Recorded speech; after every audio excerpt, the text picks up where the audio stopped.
Let me show you a time-saving feature of the PLC tools SIM ALP2 when setting up analog devices. Typically, we would go to current source mode and we would start bringing the analog value up. And when it gets to 4 milliamp, I would need to set the low. And when I go to 20 milliamp,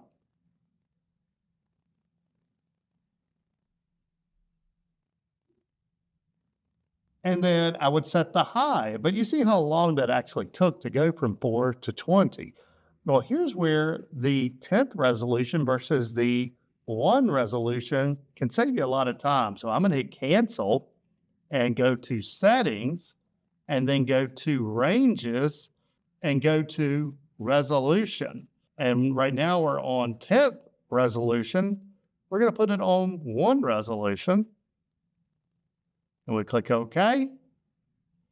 And then if we go to current source, now I'm at 20 and much faster, I can bring it down to 4 to set a high and a low really fast.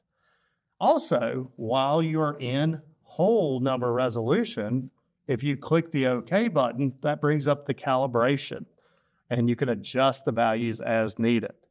Click here to purchase your PLC tools, SIM ALP2. It is by far the easiest way to simulate an analog signal. And here are some other application examples where you can learn more.